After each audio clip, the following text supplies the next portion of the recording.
कैसा है पीएम मोदी का नया ऑफिस? पहले ही दिन आते कौन सी बड़ी फाइल पर साइन करके धमाका कर दिया। देखते रह गए राहुल गांधी, इधर पीएम मोदी का वो गजब काम जो नेहरू इंदिरा से लेकर कांग्रेस का कोई पीएम न कर पाया। प्रधानमंत्री नरेंद्र मोदी को आपने अब ग्लोबल टाइम्स नेटवर्क के ग्लोबल बिजनेस समिट में सुना, लेकिन जिस रिफॉर्म्स की वो बात कर रहे थे, कहा कि किस तरह से रिफॉर्म सिर्फ पॉलिसी में ही नहीं बल्कि माइंडसेट में भी हुआ है। माइंडसेट ऐसा बदला है कि जो काम पहले सालों लटके रहते थे वो अब फटाफट हो रहे हैं। ऐसे ऐसे काम हो रहे हैं जिन पर आगे बढ़ने की कोई इच्छा शक्ति दिखाता नहीं था, लेकिन आज भारत में स्पीड से काम हो रहा है। जिस माइंडसेट के साथ काम हो रहा है उसने अंग्रेजों के जमाने से चली आ रही सोच को खत्म किया है। आज ही ये संयोग भी देखिए कि प्रधानमंत्री नरेंद्र मोदी ने वो सबसे बड़ा काम कर दिया जो 70 साल में कोई प्रधानमंत्री नहीं कर पाया। आजादी के बाद इतने सालों तक किसी ने सोचा नहीं था कि सरकार चलाने के लिए अंग्रेजों की बनाई बिल्डिंगों और व्यवस्था से निकलना चाहिए। सरकार के मंत्रालयों को अलग अलग जगहों पर बिखरे हुए तरीके से काम नहीं करना चाहिए। और इसलिए देखिए कि 78 साल लग गए और अब जाकर आज पीएम मोदी ने देश के पावर सेंटर का पता बदल दिया। आज पीएम मोदी ने देश के नए प्रधानमंत्री ऑफिस का उद्घाटन किया है। नए दफ्तर से ही अब सरकार चलेगी। पीएम मोदी के नए ऑफिस को सेवा तीर्थ का नाम दिया गया है। प्रधानमंत्री ऑफिस के बोर्ड पर जो लाइन लिखी है उसकी तो बहुत ज्यादा चर्चा हो रही है। सेवा तीर्थ कॉम्प्लेक्स के बाहर नागरिक देवो भव लिखा है, यानी इस देश का नागरिक भगवान की तरह है और उसकी सेवा करने के लिए दफ्तर बना है, इसलिए इसका नाम सेवा तीर्थ दिया गया है। देश के प्रधानमंत्री का दफ्तर देश की जनता की सेवा के लिए इस भाव के साथ आज सेवा तीर्थ का उद्घाटन हुआ। सेवा तीर्थ के उद्घाटन के साथ ही कैसे पीएम मोदी ने अंग्रेजों के बनाए पावर सेंटर की विदाई की, कैसे पीएम मोदी ने लुटियंस दिल्ली वाली मानसिकता की छुट्टी की, आज आपको सब दिखाऊंगा। पीएम मोदी के नए दफ्तर में क्या क्या खास है, कैसे इस बिल्डिंग को भारतीय वास्तुकला और परंपराओं से जोड़कर बनाया गया है, पहले दिन कौन सी फाइल साइन कर दी जिसकी बड़ी चर्चा है, और इधर पीएम मोदी देश के पावर कॉरिडोर्स का पता बदल रहे हैं, उधर राहुल गांधी क्या प्लान बना रहे हैं। आज संसद सत्र के पहले पार्ट का आखिरी दिन था। संसद में आखिरी दिन क्या हुआ, राहुल गांधी ने आज किससे मुलाकात कर ली कि नया बवाल करने की तैयारी हो रही है, यह सवाल उठ रहा है। राहुल गांधी के खिलाफ लाए गए सब्सटैंटिव मोशन का क्या हुआ, सब बताऊंगा, लेकिन पहले एक झलक देखिए।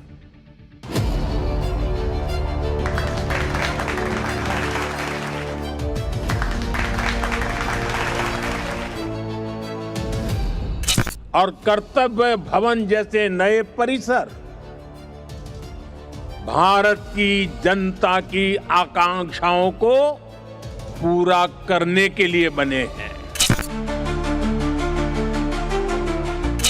अब सेवा तीर्थ और कर्तव्य भवनों के निर्माण से और कर्मचारियों के समय की इस बचत से प्रोडक्टिविटी बढ़ेगी। मक्का, कपास, सोयाबीन और फल, ये शुरुआत है। नरेंद्र मोदी पूरी कृषि मार्केट के दरवाजे खोलेंगे। किसानों के हितों का पूरी तरह से ध्यान रखा गया। सोचा कि इसको एडमिट होने के बाद हम तय करेंगे स्पीकर साहब से बात करके कि प्रिविलेज कमेटी में या इसको एक एथिक्स कमेटी में या सदन में सीधा हम इसको ला सकते हैं चर्चा के लिए भी। राहुल गांधी जी अलोकतांत्रिक आचरण करते हैं, अपनी पार्टी में करिए, संसद में आप नहीं कर सकते।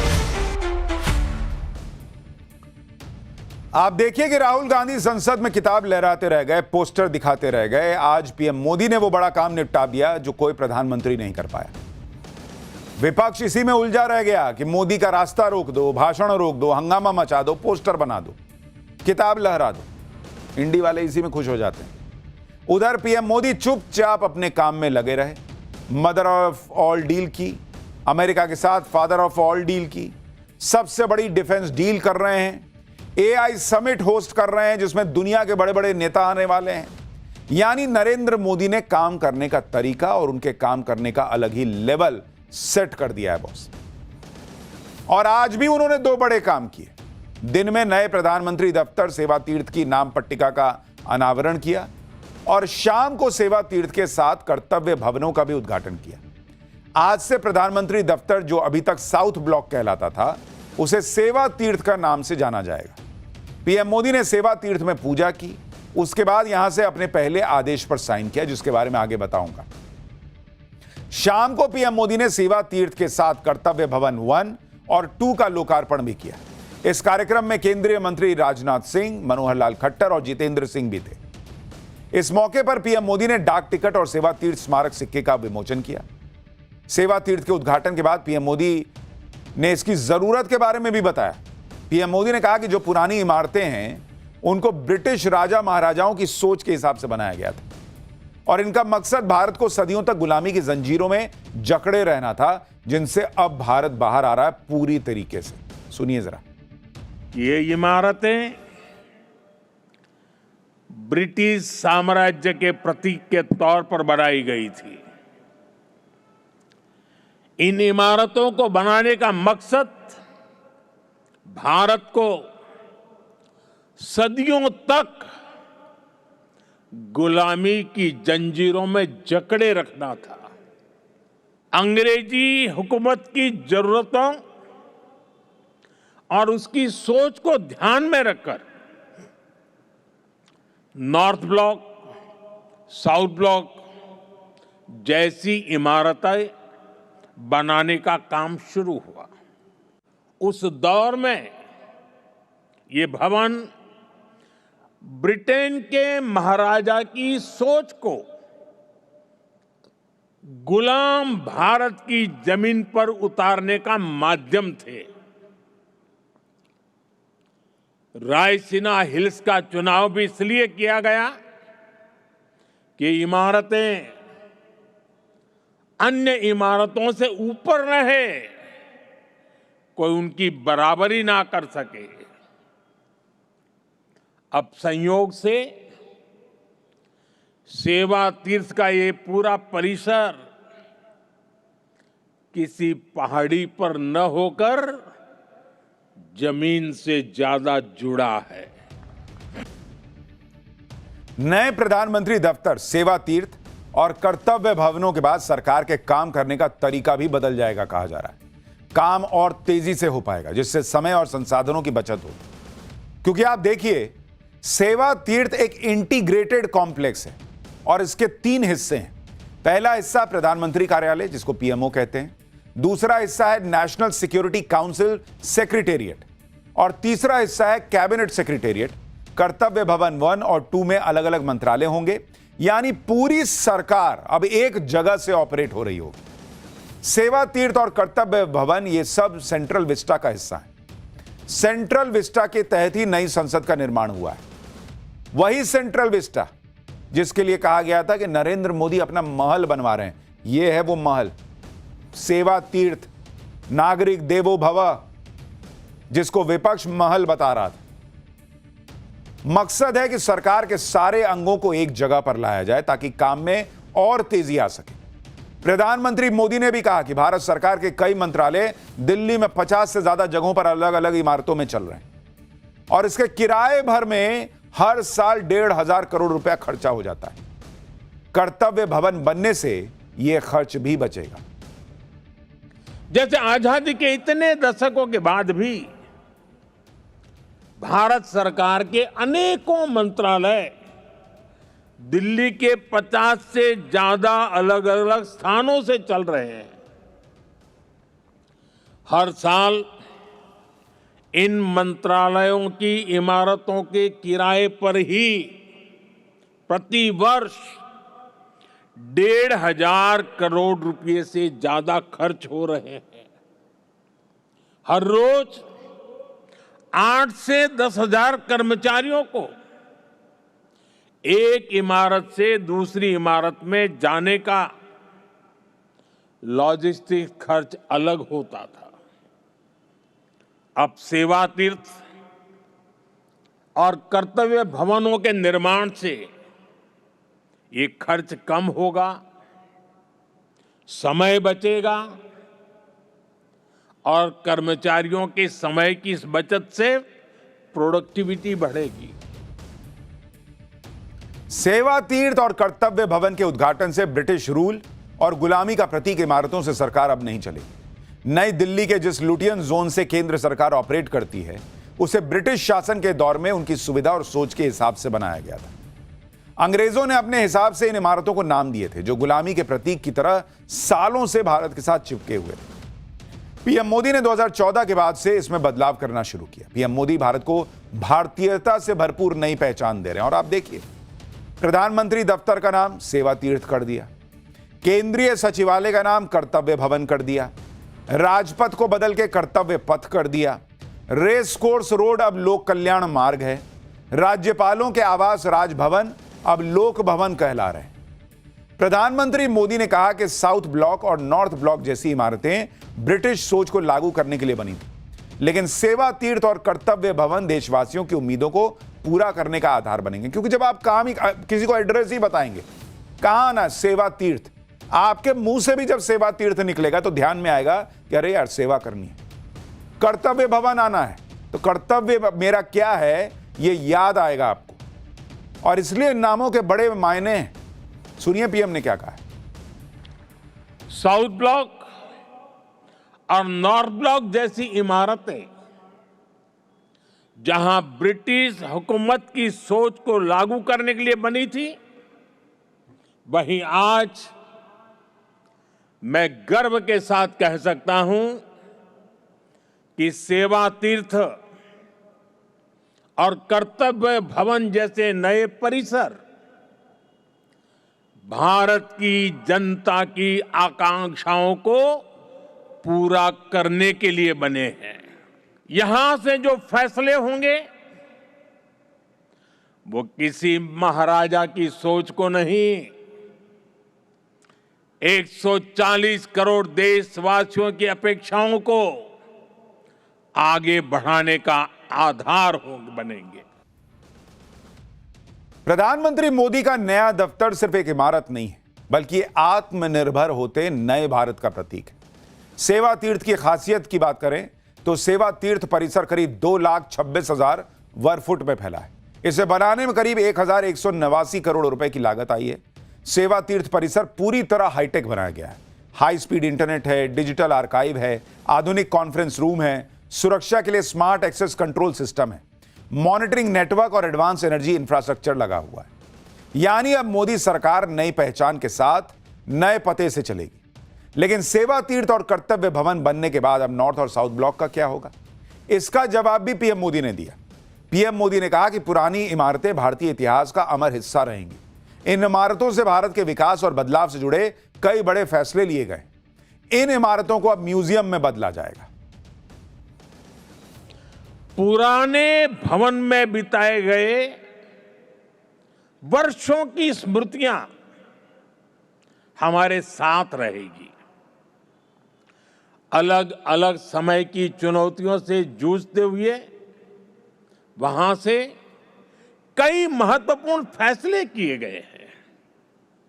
वहां से देश को नई दिशा मिली, सुधार की अनेक पहलें हुई।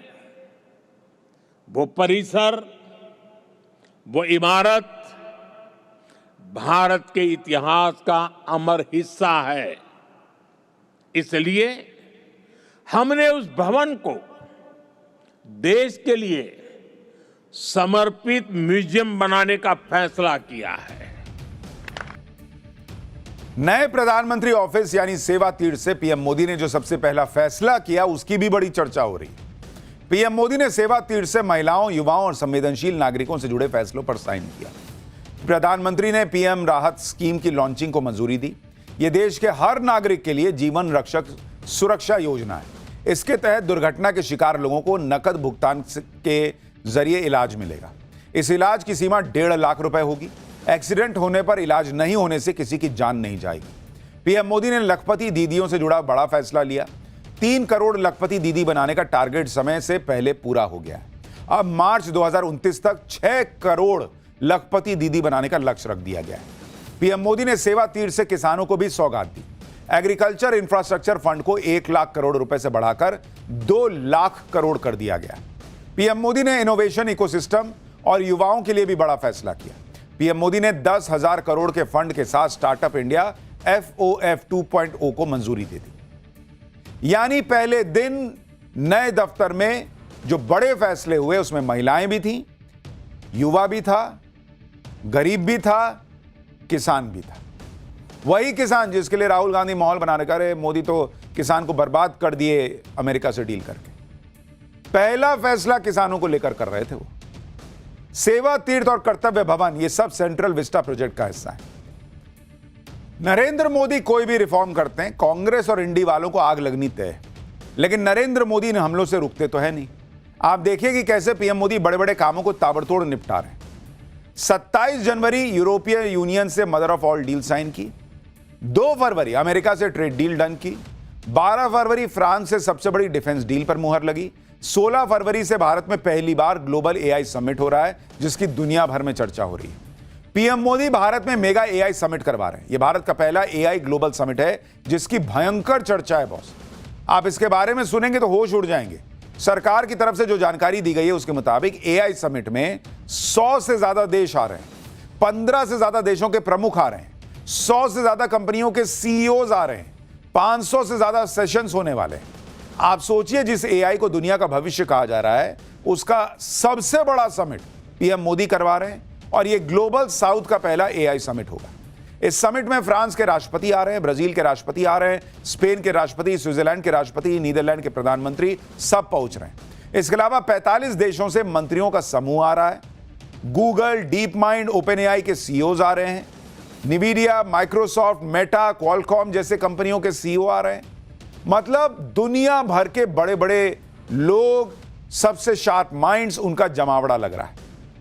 उधर पीएम मोदी बड़े बड़े काम निपटा रहे हैं, इधर राहुल गांधी क्या कर रहे हैं वो आप देख लीजिए। कल ही राहुल गांधी ने माहौल बना दिया था कि वो किसानों के लिए आवाज उठा रहे हैं, इसलिए मोदी सरकार उनके पीछे पड़ी। आज राहुल गांधी ने उसी माहौल को हवा देने के लिए संसद भवन में किसान संगठनों के नेताओं से मुलाकात की। इस बातचीत में क्या हुआ वो आपको बताऊंगा, उससे पहले सुनिए राहुल गांधी ने किसानों के साथ मीटिंग में कहा क्या और कैसे कृषि मंत्री शिवराज सिंह चौहान ने राहुल गांधी को जवाब दिया। पहले एग्रीकल्चर में दरवाजा बंद था, मतलब कोई अंदर नहीं आ सकता था। अब वो दरवाजा खोला है, अब उस खुले दरवाजे में जो भी उनको डालना होगा वो डाल देंगे।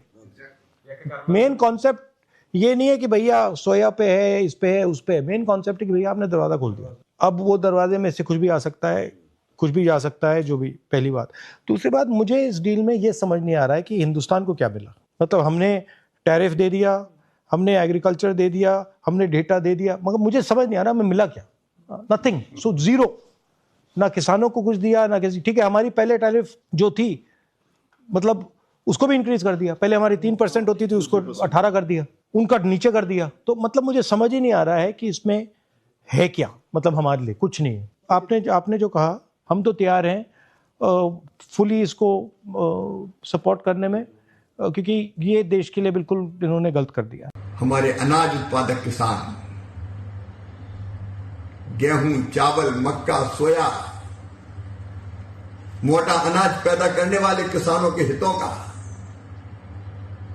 पूरी तरह से ध्यान रखा गया है। हमारे प्रमुख फल और सब्जी उत्पादक किसानों के हितों को भी। कल राहुल गांधी ने किसानों की बात करते हुए कहा कि चाहे मुझ पर एफआईआर कर दो, जेल में डाल दो, मैं किसानों की बात उठाता रहूंगा। आज कह रहे हैं डील में हमको मिला क्या, मुझे समझ ही में नहीं आ रहा है। तो जब नहीं समझ में आ रहा है तो फिर काहे के लिए जबरदस्ती विरोध कर रहे हैं? पहले किसी से ढंग से बैठ के समझिए या पाठशाला देख लीजिए, समझ में आएगा। जब कह रहे हैं कि खुद ही कह रहे हैं ना कि मुझे समझ में नहीं आ रहा है इस डील में हमको मिला क्या है, तो फिर विरोध कौन बात का कर रहे हैं? पहले किसी के साथ बैठ के समझिए। आज राहुल गांधी ने किसान नेताओं को बुला लिया कि आइए मिलते हैं, बैठते हैं, कुछ वीडियो बनाते हैं। इशारा साफ है कि अब राहुल गांधी के एजेंडे पर न पूर्व आर्मी चीफ की किताब है, न एप्स्टीन फाइल है। अब राहुल गांधी ने किसानों का मुद्दा पकड़ने का सोचा है, क्योंकि राहुल गांधी को पता है कि यही वो मुद्दा है जो मोदी सरकार को फंसाने के काम आ सकता है। इसलिए अब राहुल गांधी किसानों की बात उठा रहे हैं। इंडिया यूएस ट्रेड डील के खिलाफ कैसे देश भर में जल्द से जल्द आंदोलन चलाया जाए, इस पर राहुल गांधी ने किसान नेताओं से चर्चा की। कैसे आंदोलन चलाकर इस डील को रोका जाए और किसानों के अधिकारों की रक्षा की जाए, इस पर चर्चा हुई। जानकारी के मुताबिक मुलाकात के दौरान किसान नेताओं ने मक्का, सोयाबीन, कॉटन, फ्रूट्स, नट्स के किसानों को लेकर चिंता जताई। राहुल गांधी ने करीब 17 किसान नेताओं से मुलाकात की। इस मुलाकात को लेकर कुछ लोग यह भी कह रहे हैं कि राहुल गांधी से मिलने वाले ज्यादातर किसान नेता कांग्रेस से ही जुड़े हुए हैं। कल जब से यह चर्चा तेज हुई कि बीजेपी इस बार राहुल गांधी को छोड़ने के मूड में नहीं है और बीजेपी सांसद निशिकांत दुबे लोकसभा में राहुल गांधी के खिलाफ सब्सटैंटिव मोशन ले आए हैं, तब से राहुल गांधी ने अपनी राजनीति की गाड़ी किसानों की तरफ घुमा दी। निशिकांत दुबे ने राहुल गांधी के खिलाफ सब्सटैंटिव मोशन लोकसभा में पेश तो किया, लेकिन अब इस सब्सटैंटिव मोशन का क्या होगा यह बजट सत्र के दूसरे पार्ट में पता चलेगा, क्योंकि आज बजट सत्र का पहला पार्ट खत्म हो गया। 9 मार्च को सत्र फिर से शुरू होगा। राहुल गांधी के खिलाफ मोशन को लेकर केंद्रीय संसदीय राज्य कार्य मंत्री किरण रिजिजू ने बताया कि एक बार सब्सटैंटिव मोशन एडमिट हो जाएगा, उसके बाद सरकार स्पीकर के साथ मिलकर इस पर चर्चा करेगी, फिर यह तय होगा कि इसे प्रिविलेज कमेटी या एथिक्स कमेटी किसे भेजना है या फिर इसे सीधे हाउस में लाया जाए, यह तय होगा। यानी भले ही सत्र खत्म होने से राहुल गांधी को कुछ दिनों की मोहलत मिल गई, लेकिन यह सब्सटैंटिव मोशन अभी उनका पीछा छोड़ने वाला नहीं है, यह बहुत क्लियर है। राहुल गांधी के खिलाफ मोशन लाने वाले बीजेपी सांसद निशिकांत दुबे ने सोशल मीडिया पर कुछ डॉक्यूमेंट्स भी शेयर किए। साथ ही निशिकांत दुबे ने लिखा कि सोरोस फोर्ड फाउंडेशन और टुकड़े टुकड़े गैंग के सरगना राहुल गांधी जी के ऊपर मेरे ये आरोप हैं, जिस पर मैंने लोकसभा अध्यक्ष से बहस की अनुमति मांगी है। क्या लोकसभा में विपक्ष का नेता भारत के विभाजन की योजना सत्ता प्राप्ति के लिए बना रहा है?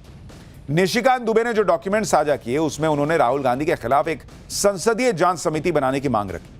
निशिकांत दुबे ने आरोप लगाया कि राहुल गांधी देश को अस्थिर करने का काम कर रहे हैं, उनके गलत कामों की जांच हो और उनकी सदस्यता रद्द की जाए। यानी निशिकांत दुबे भी अपने तेवर से यह बता रहे हैं कि वो राहुल गांधी को आसानी से छोड़ने वाले नहीं है। वो कभी लेटर लिख रहे हैं, कभी राहुल गांधी के खिलाफ प्रस्ताव ला रहे हैं। बीजेपी भी ये कह रही है कि राहुल गांधी अब बचकर भागने की कोशिश कर रहे हैं। लोकसभा में बीजेपी के चीफ व्हिप संजय जायसवाल ने कहा कि कल दिन भर इस बात का इंतजार होता रहा कि राहुल गांधी ने जो लोकसभा में बोला है उसे साबित करेंगे, लेकिन राहुल गांधी तो भाग गए। सुनिए संजय जायसवाल। उन्होंने परसों, आप उनका बयान उठा के देखिए, उन्होंने कहा कि मैं सब चीज ऑथेंटिकेट करूंगा। कल पूरे दिन इंतजार किया गया कि साहब ऑथेंटिकेट करें, साहब किधर भाग गए और जाकर के पत्रकारों से भी नहीं मिल रहे हैं। अब अकेले अपने कमरे में बैठ के वीडियो बना के जारी कर रहे हैं। खैर, राहुल गांधी की मुसीबत जो है वो अब 9 मार्च को बढ़ती है नहीं बढ़ती है तो पता चल जाएगा। लेकिन फिलहाल बात करते हैं बांग्लादेश के हिंदुओं की मुसीबत की। क्या वो कम होगी? क्योंकि बांग्लादेश में नई सरकार आ गई है। बांग्लादेश में हिंदू विरोधियों की बड़ी हार हुई है। यूनिस का भी खेल खत्म हो गया है। पीएम मोदी के फोन कॉल से अब क्या गजब होगा?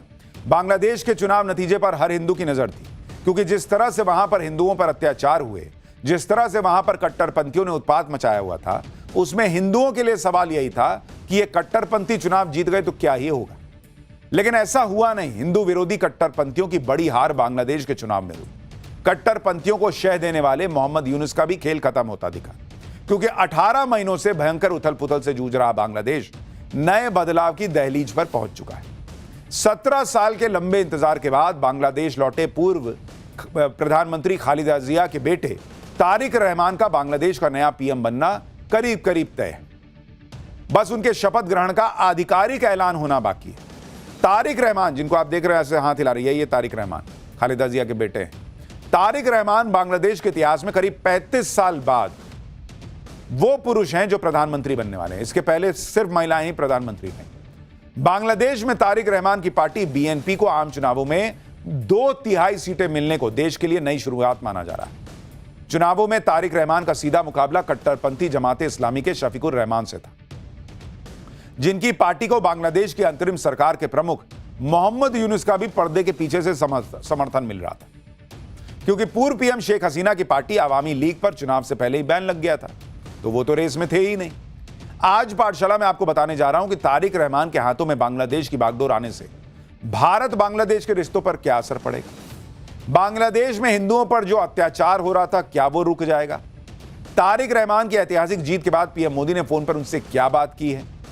क्या भारत को शेख हसीना को वापस करना होगा बांग्लादेश को? सबसे पहले देखिए कि बांग्लादेश में 299 सीटों पर हुए चुनाव के नतीजों में क्या सामने आया। फिर आपको बताएंगे कि बांग्लादेश के हिंदुओं को क्या इन चुनावी नतीजों से राहत मिलेगी या नहीं। पूर्व पीएम खालिदा जिया के बेटे तारिक रहमान की पार्टी बीएनपी ने 211 सीटें जीती हैं 299 में से। कट्टरपंथी शफीकुर रहमान की पार्टी जमाते इस्लामी को सिर्फ 68 सीट मिली। बांग्लादेश में शेख हसीना के तख्ता पलट के लिए आंदोलन खड़ा करने वाली स्टूडेंट्स की पार्टी एनसीपी को जनता ने नकार दिया। एनसीपी यानी नेशनल कन्वेंशनल पार्टी को मात्र 6 सीटों पर जीत मिली। माना जा रहा है कि कट्टरपंथ जमात के साथ गठबंधन करने से आंदोलनकारी स्टूडेंट्स की पार्टी को नुकसान हुआ है। 7 सीटों पर छोटी पार्टियों ने और 7 सीटों पर निर्दलीय उम्मीदवारों ने जीत हासिल की। एक्सपर्ट्स के मुताबिक बांग्लादेश चुनाव में बीएनपी की ऐतिहासिक जीत की 3 प्रमुख वजहें मानी जा रही। पहली वजह पूर्व पीएम शेख हसीना की पार्टी आवामी लीग के वोटर और उसमें भी खास तौर पर हिंदू वोटर बीएनपी की तरफ शिफ्ट हो गए क्योंकि वो कट्टरपंथियों से जो है वो छुटकारा चाहते थे।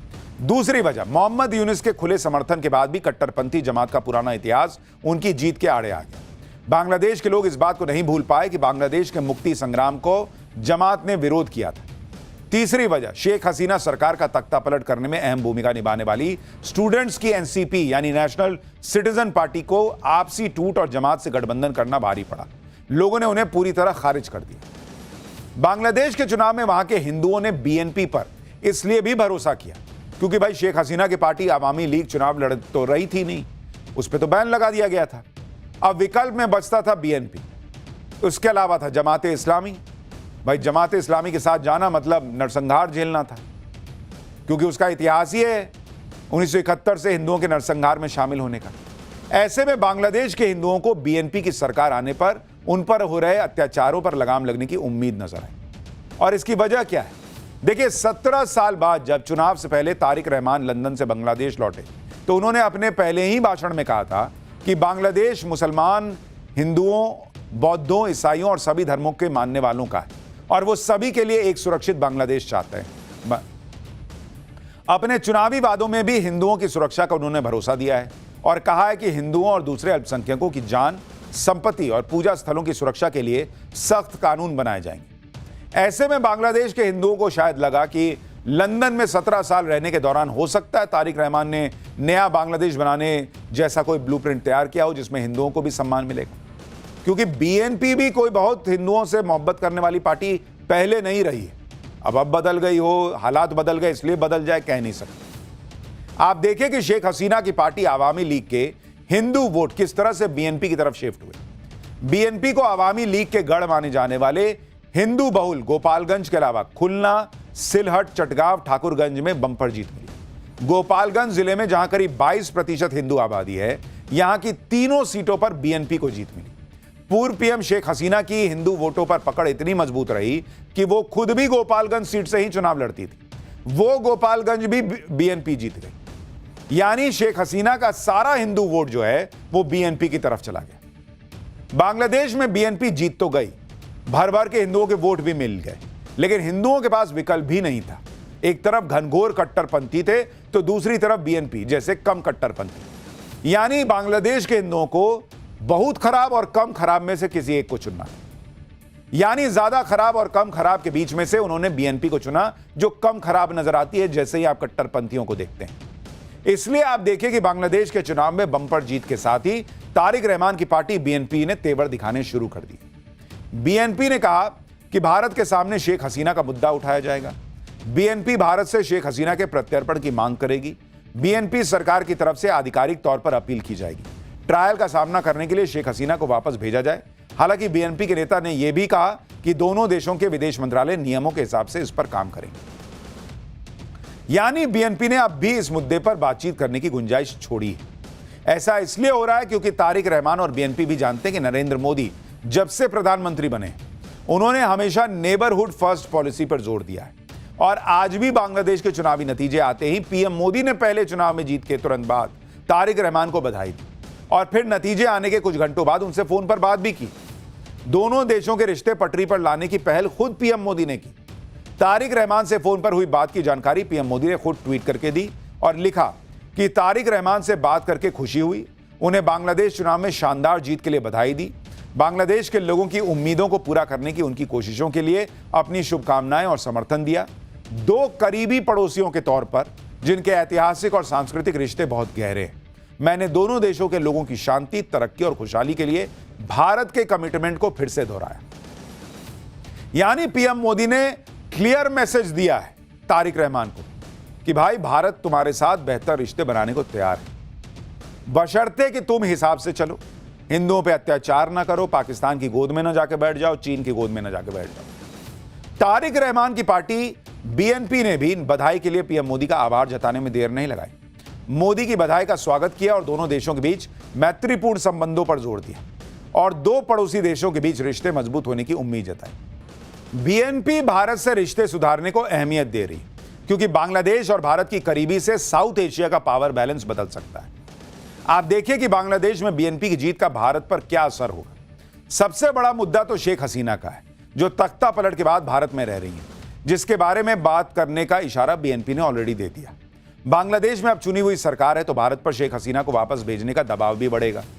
भाई पहले तो आप कह सकते थे कि वहां से उनको भागना पड़ा, कट्टरपंथी थे। अब तो भाई चुनी हुई सरकार है तो भाई शेख हसीना को तो वापस जाना होगा, यही बीएनपी कह रही है। वहीं तारिक रहमान भारत से रिश्ते बढ़ाने के लिए पाकिस्तान और चीन से दूरी बना सकते हैं। बीएनपी ने चुनाव में कहा भी था कि वो किसी भी देश का दबाव या प्रॉक्सी न बनकर संतुलित विदेश नीति अपनाएगी। यूनिस के शासन में कई कट्टरपंथियों और आतंकवादियों को रिहा किया गया था। साथ ही बांग्लादेश में यूनिस के काल में आईएसआई भी एक्टिव हो चुकी थी। भारत को उम्मीद होगी कि तारिक रहमान कट्टरपंथियों और पाकिस्तानी एजेंडे से दूरी बनाएंगे। वहीं भारत के लिए बड़ा मुद्दा बांग्लादेश से होने वाली घुसपैठ भी है। भारत के लिए एक बड़ा चैलेंज यह भी है कि भारत और बांग्लादेश बॉर्डर पर कट्टरपंथी जमात ने मजबूत प्रदर्शन किया। जमात को जिन इलाकों में सफलता मिली वो ज्यादातर ग्रामीण और सीमा के पास के इलाके हैं। आप मैप देखिए बांग्लादेश का, जो भारत से लगा हुआ बॉर्डर है वहां आपको हरा हरा दिख रहा है, देख रहे हैं? यानी बॉर्डर के पास जमाते इस्लामी जीत गई है। ये ऐसे इलाके हैं जो पश्चिम बंगाल, असम और सिलीगुड़ी कॉरिडोर के करीब है। ये पूरा इलाका एक तरह से भारत की सीमा से जुड़ा लंबा बेल्ट है। इन इलाकों में जमात के जीतने से घुसपैठ और तस्करी के बढ़ने के आसार हैं और इसलिए यह भारत के लिए एक चुनौती है कि पूरे बांग्लादेश में तो बीएनपी जीत गई, लेकिन बॉर्डर के इलाके में यह हरा हरा जो दिख रहा है जमात इस्लामी का जीतना, यह एक तनाव वाली बात है। कट्टरपंथी जमात के पाकिस्तान से भी कनेक्शन है और ये लोग भारत विरोधी माहौल बनाते रहते हैं। ऐसे में चुनौती बड़ी है। चुनौती यह भी है कि बीएनपी जैसी पार्टी जो बांग्लादेश में सत्ता में आ गई है, उससे कैसे कट्टरपंथियों के दबाव में आने से रोका जाए, क्योंकि हिंदुओं को लेकर बीएनपी का इतिहास भी बहुत अच्छा नहीं है। करीब 25 साल पहले 2001 में जब बीएनपी ने आखिरी बार सरकार बनाई थी, उस वक्त बीएनपी ने जमाते इस्लामी से गठबंधन करके शेख हसीना की पार्टी आवामी लीग को सत्ता से दूर किया। बीएनपी और जमात की गठबंधन वाली इस सरकार के दौरान पूरे बांग्लादेश में हिंदुओं की हत्या हुई, रेप, लूटपाट, मंदिरों को नष्ट करने की घटनाएं आम हो गई थी। इंटरनेशनल एजेंसीज की रिपोर्ट में दावे किए गए थे कि साल 2001 से 2006 के दौरान हजारों अल्पसंख्यक परिवारों को हिंसा, पलायन और मौत का सामना करना पड़ा। बांग्लादेश के सुप्रीम कोर्ट की जांच में इस बात की पुष्टि हुई थी कि बीएनपी और जमात के 26,000 से ज्यादा नेता और कार्यकर्ता, जिसमें मंत्री और सांसद भी शामिल थे, वो हिंदुओं पर होने वाले अत्याचारों में शामिल थे। यानी बीएनपी ये कर चुकी है जो जमात आज कर रही थी। लेकिन एक बात समझिए, 2001 से 2006 के बीच हिंदुओं पर अत्याचार करने के बाद बीएनपी सत्ता से जो गायब हुई, तो अब जाकर 20 साल बाद लौटी। उसका सूपड़ा साफ हो गया। बीच के हर चुनाव में 100 सीट भी नहीं पार कर पाई थी। इस बार बीएनपी को 2/3 मेजॉरिटी हिंदुओं की वजह से मिली है और यह बात बीएनपी को समझनी होगी कि हिंदुओं को किनारे लगाकर उनका चुनाव जीतने में इस्तेमाल करके और फिर बाद में अगर उनको कोहनी मारने की सोच रही है तो यह बीएनपी को आगे जाके भारी पड़ जाएगा। और इसलिए उम्मीद कर रहे हैं कि जिस तरह से बीएनपी के साथ भारत ने नए रिश्ते बनाने की शुरुआत की है, उसमें हिंदुओं के हितों की सुरक्षा होगी और बांग्लादेश के हिंदुओं की रक्षा करने के लिए पीएम मोदी जितनी ताकत लगा सकते हैं उतनी ताकत लगाने में कोई कसर नहीं छोड़ेंगे। फिलहाल पाठशाला में अगली क्लास। प्रधानमंत्री मोदी देश को गुलामी के प्रतीकों से आजादी दिला रहे, देश की पुरानी गौरवशाली पहचान को फिर से स्थापित कर रहे हैं। दूसरी तरफ इंडी गठबंधन को हर उस काम से परेशानी है जो पीएम मोदी देश का गौरव बढ़ाने के लिए कर रहे हैं। मोदी सरकार ने राष्ट्रगीत वंदे मातरम के 6 छंद अनिवार्य कर दिए। यानी अब वंदे मातरम जहां भी गाया जाएगा 6 छंद गाए जाएंगे। राष्ट्रगीत के सम्मान के इस फैसले से किसी को दिक्कत क्यों होनी चाहिए, लेकिन कांग्रेस से लेकर ओवैसी तक और समाजवादी पार्टी से लेकर all India Muslim personal law board तक सब इसके विरोध में आ गए।